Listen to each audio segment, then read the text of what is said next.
Patriots right here, you bunch of prima donna ballerina mother. Welcome everyone, I'm Jordan Sharp. As we head into training camp at the end of this month, it's time to start taking a look at all 32 teams in the NFL and their updated future odds from Bovada. We've been heading through the AFC so far this week, and we are taking a stop on the AFC East.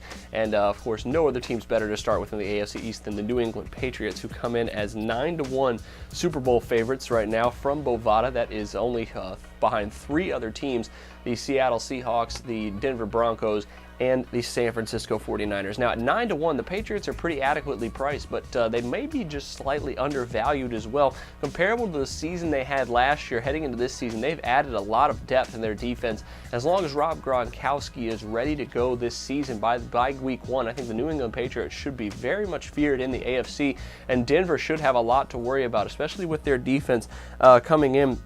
New England Patriots really revamped their secondary, bringing in Brandon Browner from the Super Bowl champion Seahawks. They brought back Patrick Chung after a stint in Philadelphia, and of course they brought on Darrelle Revis to add some depth at corner as well. So the New England Patriots really built, I think, to stop the Denver Broncos in a potential rematch of the AFC title game.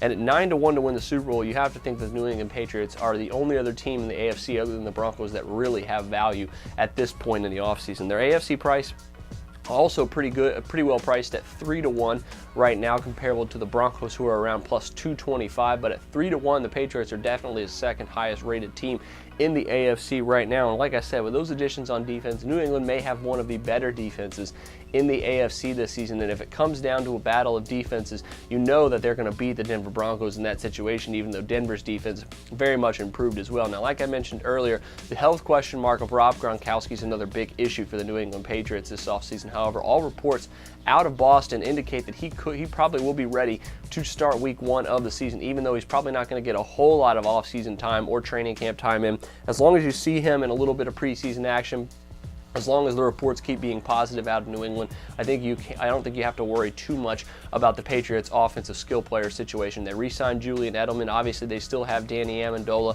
Aaron Dobson looks like he's on the mend as well from his offseason, so he should be healthy as well. So this team's starting to come together as well.